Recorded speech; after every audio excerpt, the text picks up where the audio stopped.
आपका स्वागत है जीवित खुदाबंद की हुजूरी में।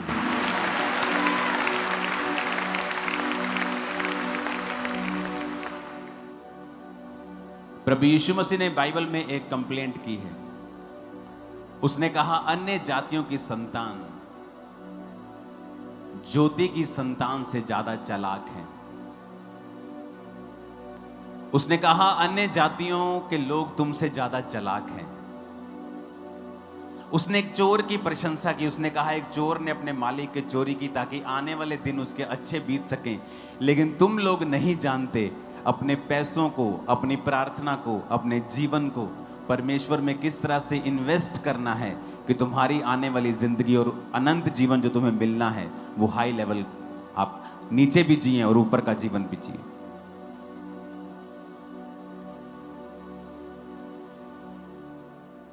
आपने ये बात नोटिस की होगी कि बाइबल में जितने अच्छे और बड़े किरदार हैं, चाहे वो दाऊद हो, चाहे वो अब्राहम हो, सुलेमान हो, पतरस हो, पौलुस हो, एक कॉमन चीज इनमें थी, वो थी ईश्वरीय बुद्धि के साथ चलना। एक कॉमन चीज इन सब में थी, वो कॉमन चीज थी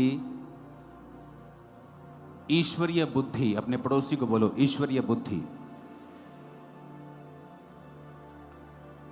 प्रॉब्लम कहां है? प्रॉब्लम यह है कि हम जब लोगों की टेस्टिमनी को सुनते हैं, हम उनकी स्टोरीज को नहीं सुन पाते और फिर हम अपने आप को उनके साथ कंपेयर करने लगते हैं कि मेरे को भी तो यही प्रॉब्लम है, मैं आजाद क्यों नहीं हूं।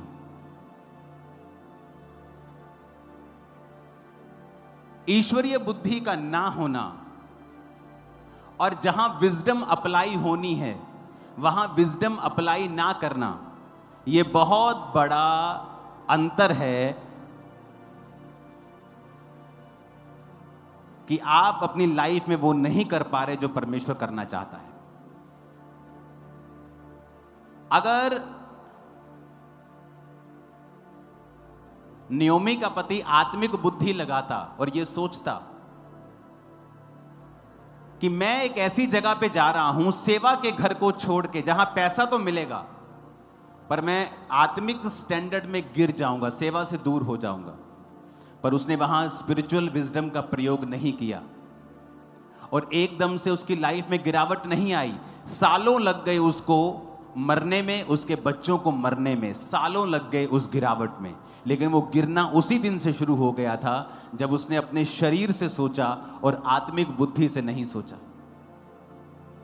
और रूत महीनों बाद बोअज से उसकी शादी हुई, लेकिन वो उसी दिन बढ़ना शुरू हो गई थी जिस दिन उसने अपनी आत्मिक बुद्धि लगाई थी और कहा था कि मैं अपनी सास के साथ ही रहूंगी ताकि मुझे यहोवा परमेश्वर की आराधना करना नसीब हो। दाऊद आत्मिक बुद्धि, आशीष नहीं थी, भाइयों की लाइफ ज्यादा आशीषित थी, पर फिर भी वो परमेश्वर के साथ वफादार था, आत्मिक बुद्धि।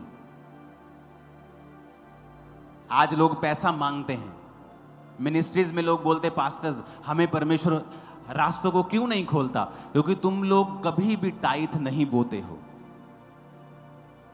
इस दुनिया का सबसे बड़ा स्टेडियम,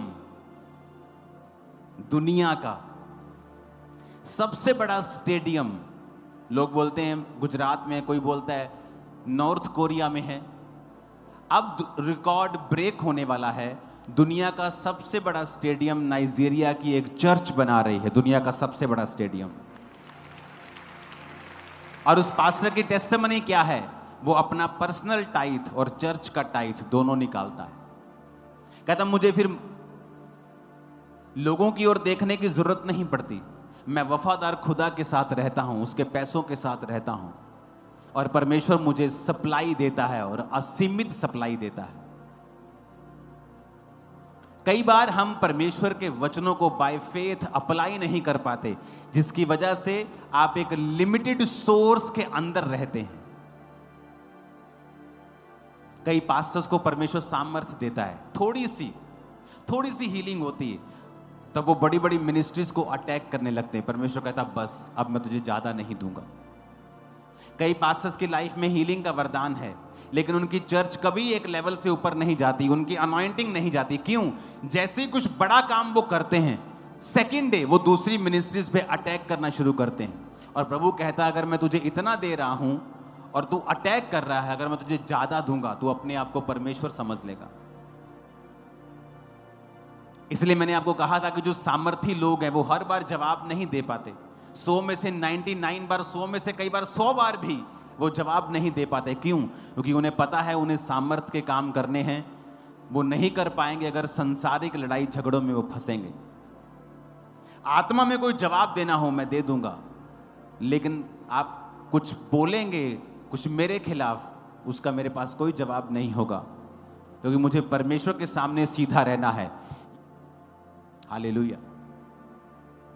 आत्मिक बुद्धि हर जगह आपको लगाई हुई मिलेगी जहां बड़ा मिरेकल हुआ होगा, जहां भी परमेश्वर का हाथ आया होगा।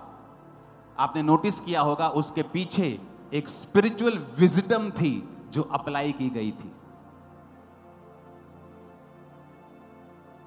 नमान गोडी को कहता अलीशा जा 7 डुबकियां मार ले।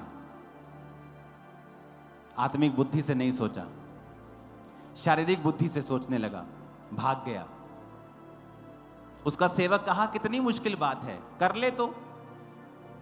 आत्मिक बुद्धि लगाई, वो किया, बच्चे के समान स्किन होकर वापस आ गया। जब भी आपको परमेश्वर का हाथ चाहिए, आपको आत्मिक बुद्धि लगानी पड़ेगी वहां। शारीरिक बुद्धि नहीं, किसी को बताना नहीं, मेरी जॉब खतरे में आ जाएगी। चर्च में जाते हैं, मिरेकल भी हो गए, बपतिस्मा नहीं लेना, शादी कहां करेंगे? तुम एक मूर्ख हो, परमेश्वर की निगाह में तुम मूर्ख हो।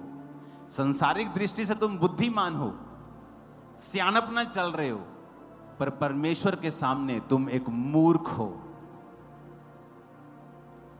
जब तुम आत्मिक बुद्धि लगाओगे तभी परमेश्वर का हाथ तुम्हारे ऊपर प्रकट होगा। हन्ना क्या करती थी?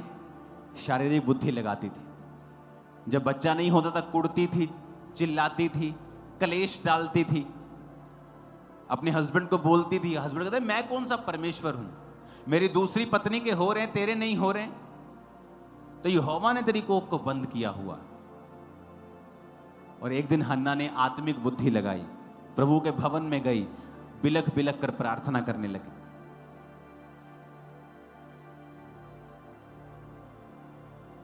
पहला शमूएल 1:11 में लिखा, उसने मन्नत मानी। सुनो ध्यान से, किसी को अपनी लाइफ की शर्मिंदगी खत्म करनी है। लोग बोलते हैं गरीबी श्राप है क्या? इसका सीधा आंसर नहीं है बाइबल के मुताबिक। आप गरीब जन्मे हो यह श्राप नहीं है, पर गरीबी में मर जाना यह श्राप है। बीमार हो श्राप नहीं है, लेकिन जीसस ने तुम्हारी बीमारियों के लिए कोड़े खा लिए हैं, तो बीमारी में मरो मत। गरीबी अच्छी चीज नहीं है, अगर है तो इसका मतलब यह नहीं तुम श्रापित हो। लेकिन अगर वो बाप दादाओं से चलती आ रही है, रीजन क्या? टाइथ ना देना, वफादार प्रभु के साथ ना रहना, अगर वो उस कारण है तो फिर वो एक श्राप है, वो एक ब्लेसिंग नहीं है।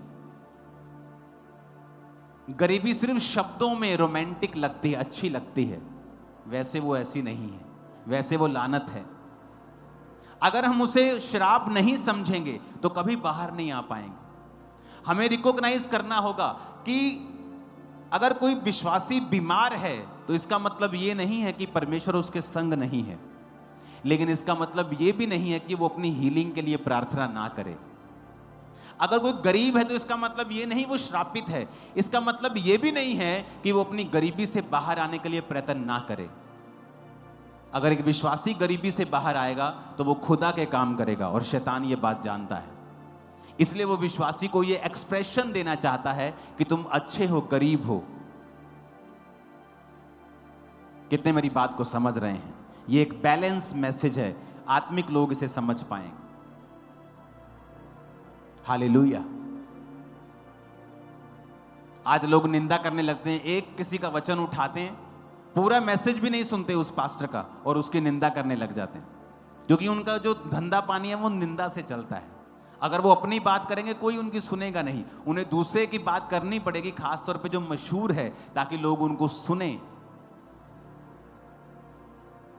आप बाइबल में देखो, जहां जहां विजडम अप्लाई हुई है वहीं मिरेकल हुआ है। तो आज हम एक केस स्टडी करेंगे हन्ना का। मैं सिर्फ कुछ वचन पढ़ूंगा, आप पूरा निकाल के रखें। पहला शमूएल पूरा एक बाब, एक अध्याय आप निकाल के रखें।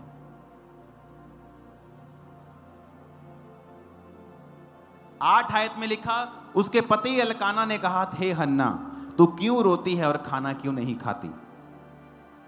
क्या मैं तेरे लिए 10 बेटों से अच्छा नहीं हूं? तेरा मन क्यों उदास है? शीलो में हन्ना खाने और पीने के बाद उठी और यहोवा के मंदिर में जाके एक बाजू के पास एलिया जो कुर्सी पर बैठा था, मन में व्याकुल होकर यहोवा से प्रार्थना करने और बिलख बिलख कर रोने लगी, और यह मन्नत मानी। ये केस स्टडी कर रहे हैं आज हम। विजडम अप्लाई हुई है, आत्मिक बुद्धि। यहूदी जो थे उन्हें एक बात मालूम है कि परमेश्वर मन्नतों को तुच्छ नहीं जानता, कि प्रभु अगर तू मेरा यह काम करे। बहुत से लोग मन्नत मांगते हैं, अगर तू मेरी मनपसंद जॉब मुझे दे, मैं ये पहली सैलरी तुझे दूंगा, मैं टाई तुझे दिया करूंगा। मन्नत मांगते, परमेश्वर अगर तू मेरा ये काम करे तो मैं ऐसा करूंगा, अगर आज मुझे तू इस मुसीबत से छुड़ाए तो मैं तेरी सेवा। ऐसे बहुत सी मन्नतें हैं। तो पहली विजडम अप्लाई हुई कि बाइबल के वचनों में जो खुदा की विजडम है, खुदा के तरीके के साथ जीवन जीने का तरीका। पहले हन्ना ने देख लिया, रो के खाना छोड़ दिया, पति के साथ लड़ी, सौतन के साथ लड़ी, चिल्लाई, कलेश किया, कुछ नहीं हुआ। फिर क्या किया? आत्मिक विजडम अप्लाई की, मन्नत मांगी। पहला स्टेप, खुदा से कहती, परमेश्वर अगर तू अपनी दासी के दुख पर दृष्टि करे, मेरी सुधि ले और मुझे भूले ना, और पुत्र मुझे दे, तो मैं जीवन भर के लिए उसे अर्पण कर दूंगी, उसके सिर पे छुरा ना फिरने पाएगा। वचन में लिखा, एली उसकी ओर देख रहा था, उसके होंठ तो हिलते थे। 13 आयत में लिखा, परंतु शब्द कोई सुनाई नहीं पड़ता था। एली ने समझा वो नशे में है। एली ने कहा, अपना नशा उतार, कब तक नशे में रहेगी?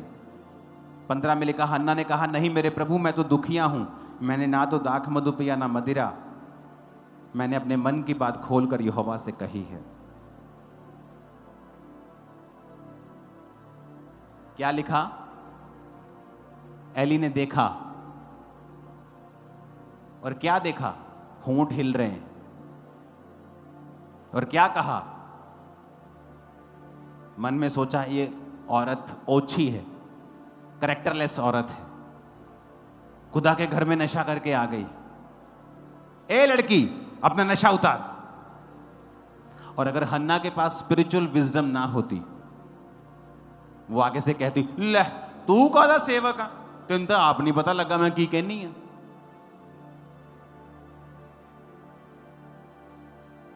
एक सेवक एक आदमी भी है। उसने उसे परखने में गलती की, पर फिर भी वो खुदा का सेवक ही ठहराएगा, उसका अभिषिक्त ही ठहराएगा। लेकिन हन्ना ने गलती नहीं की, ये कह के कि क्या तू आत्मिक नहीं है? क्या तुझे जांच नहीं है? क्या तू जांच नहीं पा रहा कि मैं तो दुखिया हूं? उसने कोई टांच नहीं मारी। उसने कहा, हे मेरे प्रभु, 15 में, ह्यूमिलिटी, नम्रताई। किसी वॉलंटियर ने गलती कर दी, आप वीडियो बनाने लग जाते हैं क्योंकि आप नम्र नहीं हैं, आपके अंदर स्पिरिचुअल विजडम नहीं है, आपको प्रभु के घर की इज्जत की, प्रभु की इज्जत की, अपनी इज्जत की कोई परवाह नहीं है। हन्ना ने कहा, मेरे प्रभु, मैं तो दुखिया हूं, ना मैंने शराब पी ना दाख मधु, पर मैंने मन खोल के अपनी बात यहोवा से कही। मुझे ओछी स्त्री ना जान, मैंने शोकित होने और चिढ़ाए जाने के कारण यह सब कहा है। एली ने कहा, कुशल से चली जा, इज़राइल का परमेश्वर तुझे मन चाहा वर दे। चाहे उसे परखने में गलती लग गई, पर उसके शब्द अभी भी पावरफुल हैं, और जैसे ही उसने ये शब्द कहे, कुछ ही हफ्तों में हन्ना प्रेग्नेंट थी।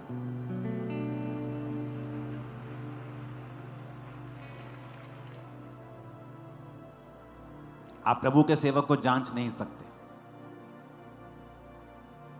मैंने लोगों को देखा है,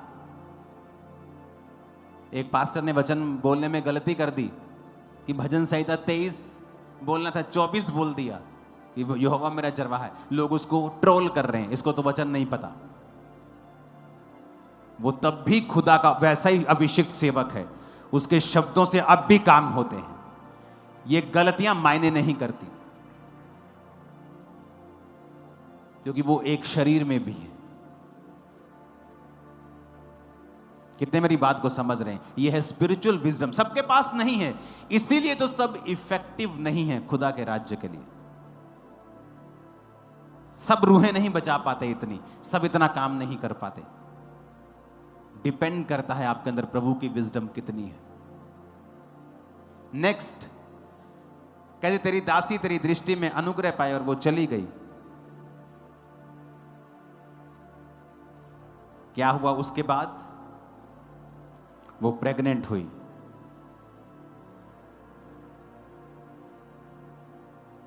एक और बात बाइबल में लिखी है,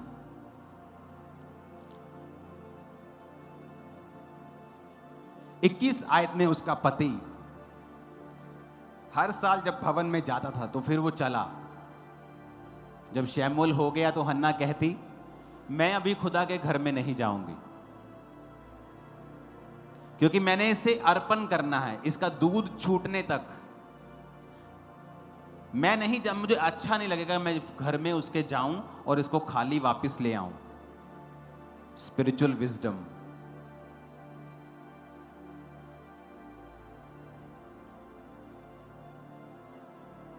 शाऊल गधियां ढूंढने के लिए गया, गधियां नहीं मिली।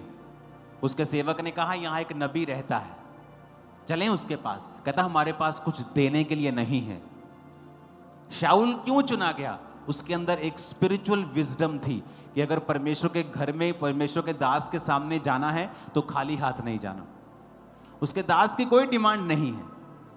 इसहाक ने कहा, जा बेटा, मेरे मनपसंद का खाना मुझे बना के दे, तब मैं तुझे आशीर्वाद दूंगा। इसहाक कोई गरीब इंसान नहीं था, खरबों का मालिक था। ऐसे वो 50 तरह के खाने बनवा सकता था, लेकिन ये एक स्पिरिचुअल विजडम है कि जब आप फादर की लाइफ में बोते हैं, आप कुछ लेते हैं उससे। जहां भी काम हुआ, स्पिरिचुअल विजडम अप्लाई हुई होगी, चेक कर लेना बाइबल में। हालेलुया। तो शाऊल चांदी का टुकड़ा लेके नबी के सामने गया। Spiritual wisdom. हन्ना खाली हाथ नहीं गई, कहती मैं नहीं जाऊंगी। और जब कुछ ही महीने में उसका दूध छूट गया, वो उसको चढ़ा के आई। एक और बात, क्यों शैमूएल एक प्रभावी सेवक बना?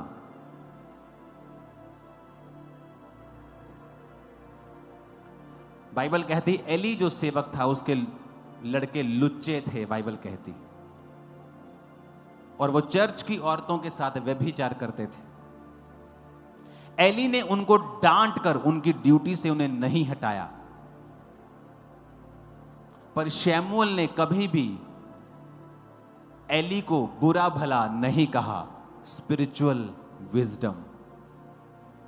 प्रभु ने एली का न्याय किया, गॉड्स जजमेंट।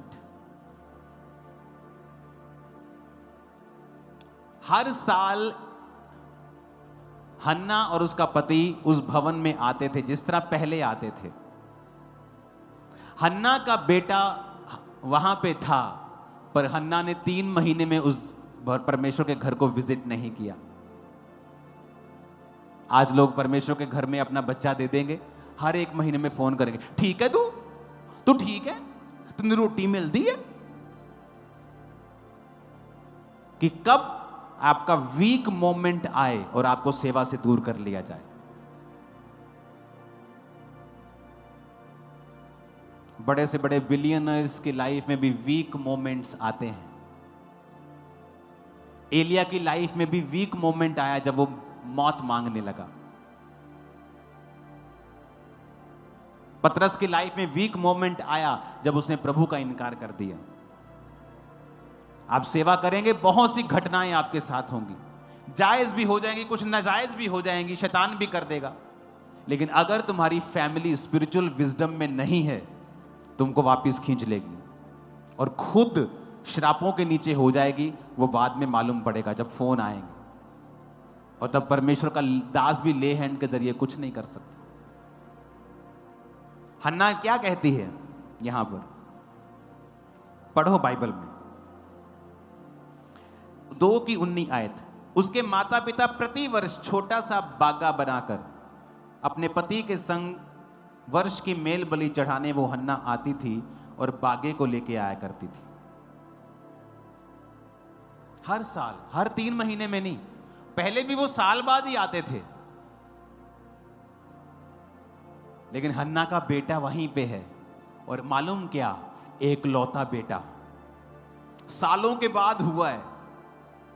हर 3 महीने में जाना चाहिए उसको। पुੱਤ तू ठीक है ना, तेनू अली रोटी ते दिंदा है ना, तेनू अली मारदा तो नहीं गा। इससे अच्छा तुम अपना बेटा भवन में ना देती, अपने पास रखती। या तो सेवा करो ना, जब करनी है तो तन मन धन ताकत बल बुद्धि ब्लड से सबसे कर दो। फिर या तो मत करो। कौन तुम्हारे ऊपर सिर पे तलवार लटका के खड़ा था? तुम परमेश्वर के भवन में सेवा करने के लिए आए? किसने तुमको इनवाइट किया यहां पे सेवा करने के लिए? आओ, तुम खुद आए। Spiritual wisdom. हर साल ही आई फिर वो एकलौता बेटा, दिल करता है मां का देखने में। 3 महीने में फिर क्या है, एक बार जा आएगी तो, पर हर साल आती थी वैसे जैसे पहले आती थी। बागा बना के कपड़े दे के जाती थी। एली ने देखा, खुदा ने देखा, ये औरत आत्मिक बुद्धि से चलती है। बुलाया एली ने उसको दोबारा। एली ने एल्काना और उसकी पत्नी को आशीर्वाद देकर कहा, यहोवा इस बालक के बदले जो तूने अर्पण किया है, तुझको इस पत्नी से वंश दे। तब वो चले गए। 21 में लिखा, यहोवा ने हन्ना की सुधि ली, वो गर्भवती हुई, उसके 3 बेटे और 2 बेटे, 3 बेटे और 2 बेटियां और हुई, और बालक यहोवा के संग रहता हुआ बढ़ता गया। एक बार स्पिरिचुअल विजडम अप्लाई की, बेटा हो गया। फिर उसको अप्लाई किया, रोज रोज उसका पता लेने नहीं गई, हाय मेरा पुत्र, हाय मेरा बेटा, ठीक तो है ना? एली के पुत्र लुच्चे हैं, कहीं मारते तो नहीं उसको? अरे यहोवा के घर में तुमने भेजा है, जिसके घर में भेजा है वो संभाल लेगा तुम्हारे बेटों को। स्पिरिचुअल विजडम सबके पास नहीं है। एली के अंदर एक कमी थी, अपने बच्चों को सुधारा नहीं उसने। लेकिन फिर भी शमूएल उसके अधीन था। और सोचो, जो परमेश्वर के सामने निष्कलंक होकर चलना चाहे, उसके अधीन आपको कितना होना चाहिए। और वचन क्या कहता है? यहोवा ने फिर उसकी सुधि लेकर उसको 3 बेटे और 2 बेटियां और दी। Spiritual wisdom.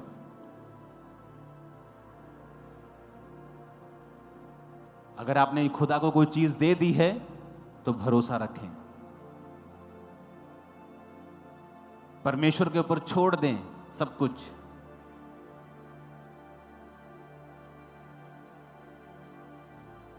कहते हैं ना, जड़ी औरत 24 घंटे अपने पेके ना जुड़ी रहे फोन ते, वो कदी अपने सोहरे च खुश नहीं रह सकती। ये सच बात है, सच बात है। ये मैं आपको बता सकता हूं, सच बात है ये। जब आप एक हस्बैंड वाइफ बनते हैं तो मैं और मेरी वाइफ, हमारे बीच में ना तो मेरे माता पिता हैं ना उसके माता पिता हैं। हम दोनों सबसे पहले अपने लिए हैं, उसके बाद हमारे माता पिता। क्योंकि वीक मोमेंट आएंगे। पुराने टाइम में डाइवोर्स बहुत कम होते थे, बहुत कम।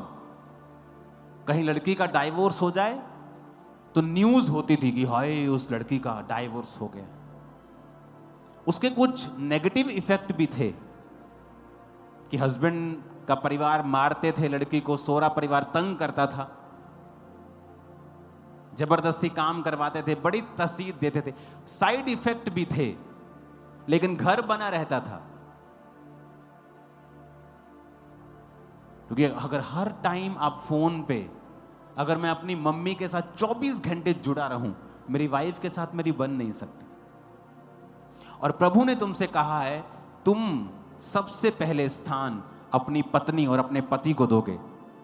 तुम अपने पति और पत्नी के साथ, लिखा पति पत्नी एक मन होंगे, एक तन होंगे, और माता पिता से अलग, यानी अब वो प्रथम हैं, अब आप एक हैं। आपके माता पिता उसके बाद, आपके बच्चे उसके बाद आते हैं। आपके बच्चे, आजकल तो बच्चे शैतानी घर में कलेश करवा देते, माता पिता का कलेश बच्चे ही करवा देते हैं। क्यों? क्योंकि शुरू से एक बच्चा मां का फेवरेट है और एक बाप का फेवरेट है। जब फेवरेटिज्म शुरू बचपन में हो जाएगा, जब वो बड़े होंगे, वो घर कलेश से भरा होगा। आपके बच्चे माता और पिता दोनों से प्यार करने वाले होने चाहिए। चाहे 4 बच्चे हैं, माता पिता के सभी फेवरेट होने चाहिए।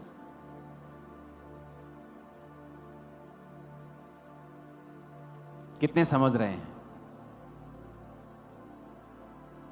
आप इग्नोर नहीं कर सकते किसी बच्चे को। ये संसारिक बुद्धि की बातें हैं, और जहां आत्मिक बुद्धि लगाई गई वहां खुदा का हाथ आया। सेंस क्या कहती है कि मेरे पास इतना नहीं है कि मैं परिवार का गुजारा करने के बाद टाइथ दे सकूं। स्पिरिचुअल विजडम क्या कहती है कि मुझे पहले टाइथ निकालना है, बाद में देखी जाएगी, खुदावंद इंतजाम करेगा। एक दिन आएगा आपके पास बहुत आयत से होगा। Spiritual wisdom. शमूएल क्यों एक अच्छा नबी बन पाया? क्योंकि फैमिली पीछे टांगे खींचने वाली नहीं थी। इमेजिन करो, यहां शमूएल रहता है, उसी घर में एली रहता है जो बूढ़ा हो चुका है, आंखों से कम दिखता है। उसके 2 बच्चे हैं और दोनों व्यभिचारी हैं। जो भवन की सफाई करने वाली औरतें थी, उनके साथ वो व्यभिचार करते थे। जब लोग भेंट लेके आते थे तो पकाने के बाद याजक एक 3 कांटे वाला नुमा एक चीज बर्तन में डालता था। जितना मांस आता था वो याजक का होता था। वचन कहता है कि ये दोनों इतने लालची थे कि कच्चा मांस ले लेते थे और परमेश्वर की भेंट का तिरस्कार करते थे। स्पिरिचुअल विजडम नहीं लगाते थे। और वचन देखो, जब पलिश्तियों ने इजराइलियों पर अटैक किया, दोनों एक ही दिन मर गए, दोनों एक ही दिन। और पत्नी जो प्रेग्नेंट थी एक की, वो भी मर गई। उसका बच्चा पैदा हुआ, उसका नाम इकाबोद रखा गया कि इज़राइल में से महिमा उठ गई। दुर्घटना हुई, रीजन निकलेगा, स्पिरिचुअल विजडम को अप्लाई नहीं किया गया। कोई बड़ा कांड हो गया, बड़ा एक्सीडेंट हो गया, स्पिरिचुअल विजडम को अप्लाई नहीं किया गया। कितने मेरी बात को समझ रहे हैं? शमूएल अच्छा नबी क्यों बन पाया? उसको नहीं मतलब था एली के जीवन में क्या चल रहा है, उसके बच्चे, उसकी बात नहीं, उसको मतलब था कि प्रभु ने मुझे यहां रखा है और प्रभु ने उसको ये साबित किया कि तू सही कर रहा है। कि जब यहोवा ने उससे बात की तो उसके मेंटर की आवाज में की, इसीलिए यहोवा जब बोलता था शमूएल शमूएल, वो भाग के मेंटर के पास, एली के पास जाता है। एली आपने पुकारा? नहीं, मैंने नहीं पुकारा। अगर मेरी पत्नी मुझे आवाज लगाती है तो मुझे उसकी आवाज मालूम है, और मुझे भारी सी अगर आवाज आए तो मुझे मालूम है ये मेरी पत्नी की आवाज नहीं है। तो परमेश्वर जब आवाज लगा रहा था तो उसको, अगर वो अलग आवाज होती तो उसको, वो हैरान, वो एली के पास जाकर बोलता कि मुझे कोई आवाज लगा रहा है। वो ये नहीं कहता कि आपने मुझे पुकारा। प्रभु ने उसे बताया कि तू अधीनगी कर रहा है, ये सही है, देख मैं उसी की आवाज में तेरे साथ बात कर रहा हूं। Spiritual wisdom. इसीलिए सब लोगों के पास मसा नहीं है। अगर आप अपने मेंटर के जैसा सोच नहीं सकते, मैं आपको गारंटी देता हूं आप उसके जैसे मिरेकल्स काम कभी नहीं कर पाएंगे। अगर आप दर दर जाते हैं, हर जगह भटकते हैं, बहुत सारे पास्टर्स आपके मेंटर हैं, आप कभी एक जगह पे नहीं पहुंच पाएंगे। आपको एक व्यक्ति चुन के उसके पीछा करना होता है। आपका स्वभाव भी वैसा होना चाहिए, आपकी सोच वैसी होनी चाहिए, क्योंकि उसी सोच की वजह से जो आपके मेंटर के अंदर है, उसी स्पिरिचुअल विजडम की वजह से उसके ऊपर वो मसा है। अगर आप उसकी सोच का इनकार करते हैं, आप मसे का भी इनकार करते हैं। कितने मेरी बातों को समझ रहे हैं? Spiritual wisdom.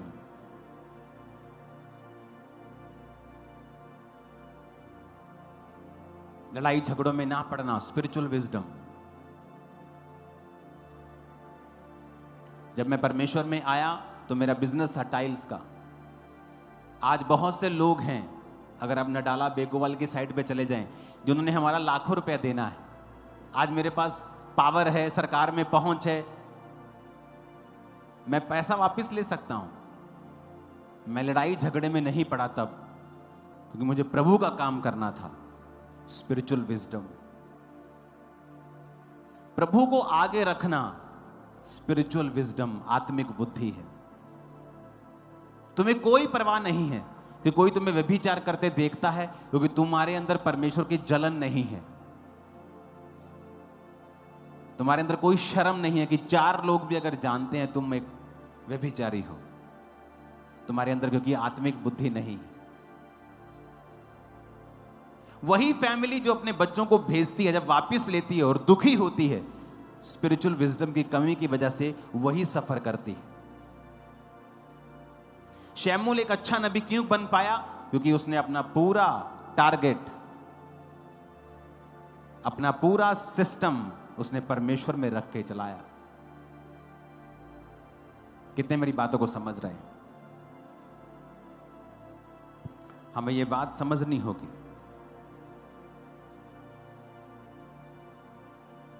संडे में आपसे बात करूंगा इसको हासिल कैसे करना है, क्योंकि ये एक तरीके से हासिल नहीं होती। आज मैंने आपको बताया है क्यों जरूरी है, क्योंकि स्पिरिचुअल विजडम हर एक बड़े मिरेकल के पीछे आपको खड़ी मिलेगी। हर एक बड़ा बदलाव जो किसी व्यक्ति की लाइफ में हुआ है, उसके पीछे आपको एक स्पिरिचुअल विजडम मिलेगी। अगर वो नहीं है तो वहां बदलाव भी नहीं है। वो दाऊद ने इस्तेमाल की, सुलेमान ने इस्तेमाल की। परमेश्वर के घर में जाते जाते वेट नहीं की, रास्ते में 1000 होम बलियां चढ़ा दी। आज अगर एक भेड़ की कीमत 10,000 या 20,000 है, तो लगा लो कि 2 करोड़, एक 2 करोड़ की भेड़ें रास्ते में चढ़ा दी। अभी तो भेड़ चढ़ानी है, अभी तो रास्ते में चढ़ा दी। प्रभु उसका दिल देकर खुश हुआ कि मेरे लिए इसने कुछ रख छोड़ा नहीं। Spiritual wisdom. उसी रात सपना आता और प्रभु कहता है मांग तुझे क्या चाहिए। हर बड़ा बदलाव आत्मिक बुद्धि को चलाने से हुआ है। वचन को पढ़ो, जो कहता है करो, यही आत्मिक बुद्धि है। पहला काम वचन पढ़ना, जो कहता है उसे करना, अपना दिमाग अपनी सेंस प्रयोग में ना लाना। कितने मेरी बातों को समझ रहे हैं? अपने पड़ोसी को बोलो आत्मिक बुद्धि लगा, तू सेम नहीं रहेगा। फिर से कहो आमीन।